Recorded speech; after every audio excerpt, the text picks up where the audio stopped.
Buongiorno, mindenkit sok szeretettel köszöntök, mint azt láthatjátok, mintha egy pizzériában lennénk.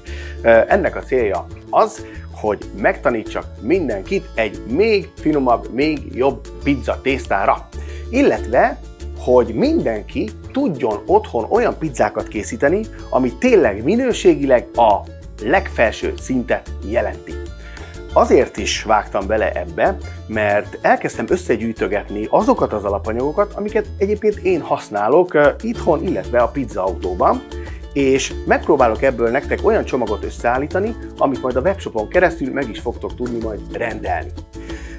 Kezdjük először a pizza hozzávalóival, nézzük először a tésztát. A 0-0 jelölés a lisztnél nagyon fontos, ebből lehet ugyanis a legtökéletesebb pizzákat elkészíteni. Viszont próbáljátok ki egyszer azt, hogyha Olaszországból érkező liszttel dolgoztok. Érdemes egyébként ezt a nagyon jó minőségű lisztet választani, hiszen teljesen más lesz belőle a tészta, és teljesen más textúrát, buborékokat, illetve ropogóságot tudtok vele elérni. Az extra szűz olívaolajnak is nagy szerepe van a tésztában. Nem mindegy ugyanis, hogy mennyire markáns az olívaolaj, mennyire extra szűz. A liszten és az olívaolajon kívül természetesen kell hozzá még cukor, kell hozzá porélesztő, kell hozzá só és egy jó adag szobahőmérsékletű tisztított víz. A tészta teljes arányát itt láthatjátok. Ez alapján állítsátok össze és készítsétek el. Ezt is meg fogom mutatni, de először még beszéljünk a feltétekről. A Beneduce márka az a sajtok Rolls-Royce-a, vagy Ferrari-a, inkább Ferrari, ha olaszoknál vagyunk, de a lényeg, hogy ők készítenek például olyan mozzarellát, ami bivajtejből van. Na, ezeknek a minősége, ezt ha ráteszed a pizzára, vagy önmagában eszed paradicsommal, a legfinomabb olívaolajjal, az olyan élményt tud adni, hogy még kislázott a hideg. Ha ezt a levet leöntöm, ami arra szolgál, hogy azért bírja az utazást a sajt, akkor lehet látni, hogy ez a nagyon könnyű, nagyon fehér, kis gombóc, tele van élettel. Ha megnyitom, ezt nézzétek. Ez a textúra, ez a minőség tényleg mindenféleképpen javaslom, kötelezően a ízfanatikusoknak, hogy próbálják ki.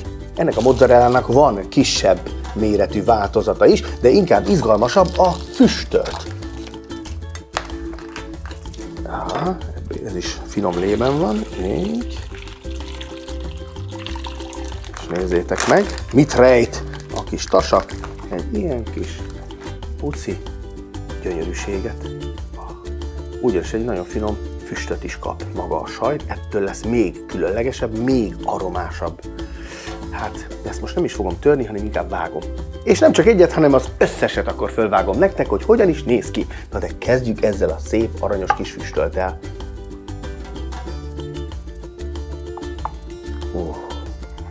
Nézzétek meg, mennyire lágy, mennyire krémes. És ami még most nektek nem jön át, az a nagyon kellemes, visszafogott, füstölt íz, ami egy ilyen sajtot így körbevesz. A füstölt után jöjjön a kis buffala, amit most nem tépek, hanem vágok. Még lágyabb, még kellemesebb textúra. Szóval tényleg ezeket csak azért mutatom be, mert hogy a kis hazánkban is egyre nagyobb a tábora a pizza fanatikusoknak, akik tényleg kimondottan a nagyon magas minőségűre állított alapanyagokkal készült pizzát kedvelik, és ma már ezt otthon is el tudjátok sajátítani, úgyhogy a vége az lesz, hogy nem mentek majd pizzériába, mert ezeket tőlem is be tudjátok majd szerezni. Na, szóval akkor a sajtok után jöjjön a paradicsom szósz. Azt hinnénk, hogy a paradicsom szósz igazából csak a friss paradicsomból a legfinomabb. Most bebizonyítom, hogy nem. A konzerviparnak köszönhetően ma már a paradicsomot is tudják úgy tartósítani, konzerválni, hogy valóban megőrzi ízletes és magas cukortartalmát. Ha a pizza szószhoz, illetve a paradicsom szószhoz ezt a konzervet használjátok, fény évre mentek előre a minőségben. Még így télen is. És ha már a paradicsomnál tartunk, mondom is a receptet. Kell körülbelül egy ilyen 520 g beltartalmú paradicsomkonzerv, de kimondottan ez a San Marzano. Kell hozzá 20 g olívaolaj, az az extra szűz, amit ajánlottam nektek. Kell hozzá, körülbelül 25 g só. És természetesen egy pár csomag bazsalikomlevél. Nagyon fontos, hogy friss bazsalikomot használjatok, tépegessétek le így a szárról, és már is jöhet a turmixolás. Nézzétek meg, ennyi az egész. Jó, akkor most jöjjenek a további feltétek. A húsos feltétek közül 3 dolgot emelnék ki. Egy a pisztácia nélkül készült mortadellát, a nápolyi stílusú szalámit, illetve a cotto sonkát. Na, vágunk is mindebből egy szeletet.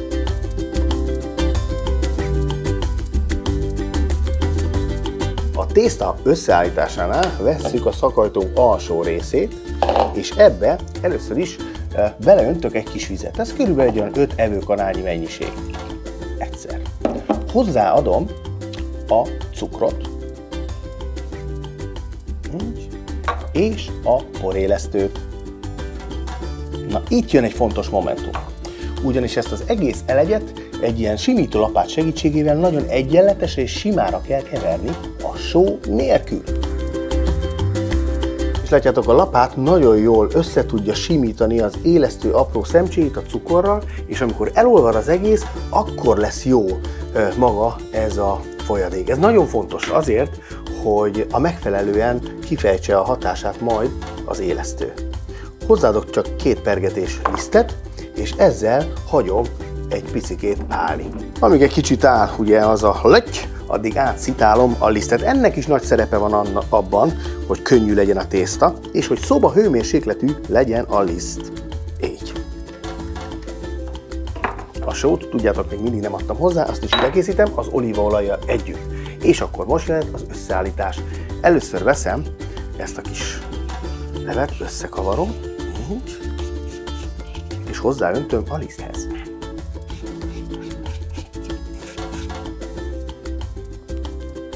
Jöhet az olaj a vízbe, egy kis lötykölés, és mehet hozzá a többi liszthez. Így.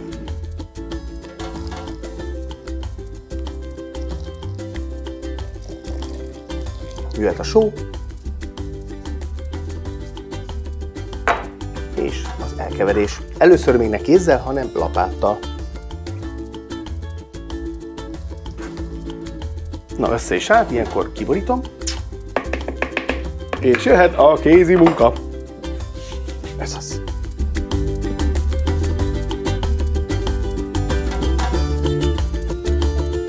És ha megdolgoztuk a tésztát, akkor jöjjön 1 óra kelesztés. Az 1 órát egyébként meg tudjátok spórolni mondjuk egy kelesztő tál segítségével, amit szintén megtaláltok a honlapomon. Na, a lényeg, 1 óra elteltével, hopp, jön egy kis liszt, így, egy kis spatula, mert hogy ez is nagyon fontos szerszám, nem kés, hanem spatula, és az egészet elkezdjük kigombócozni. Először kettészedjük, jó, magát a tésztát, utána viszont, amikor kettészedtük, akkor fölvágjuk egyenlő darabokra, és nem lisztes részen elkezdjük kigombócozni. Így.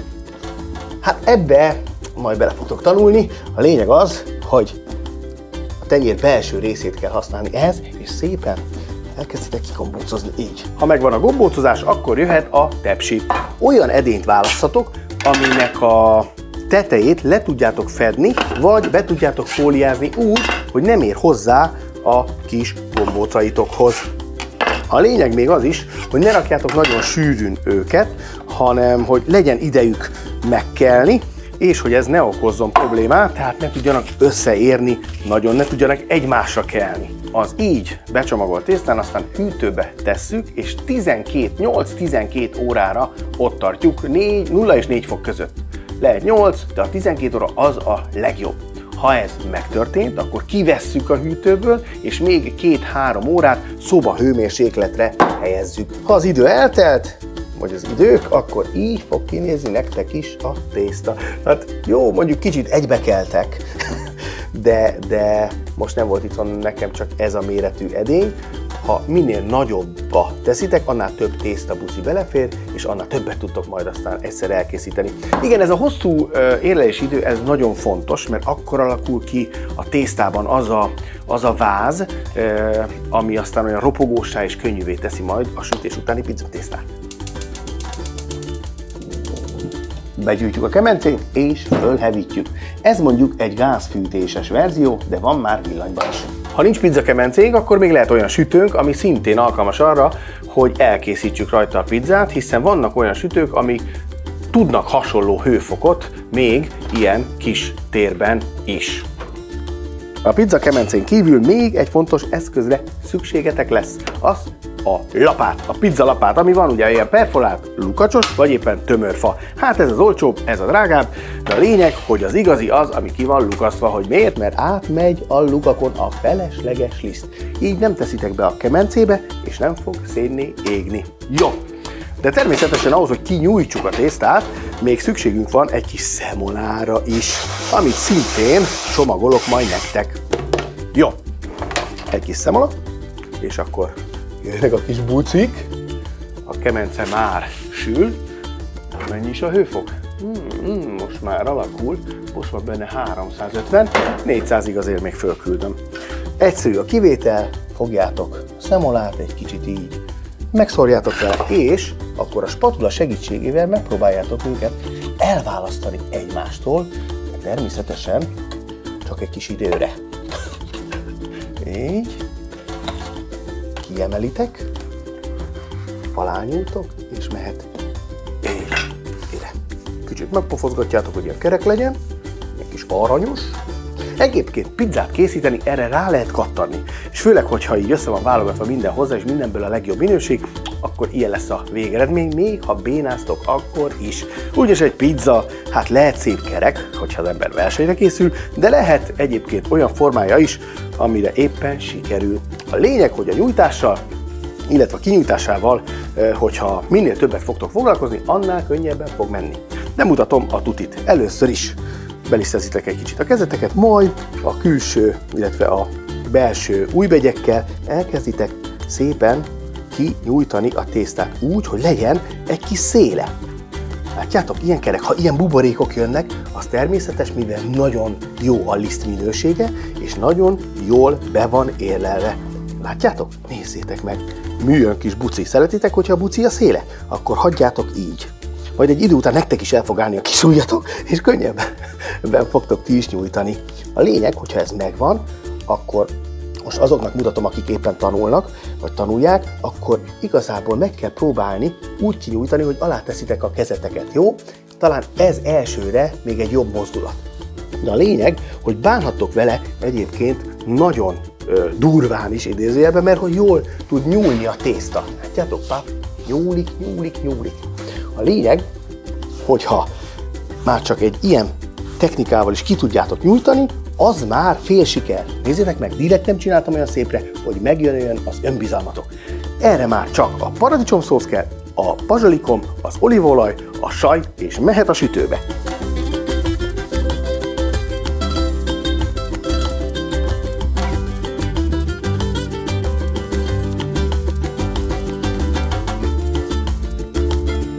És egy perc után íme, így fog nektek is kinézni a saját pizzériátokban a pizza. Szóval akkor a tészta receptjét megosztottam veletek, itt vannak azok az alapanyagok, amik tényleg a legfinomabb és legízletesebb pizza készítéshez kellenek, úgyhogy pizzázatok bátran, sziasztok!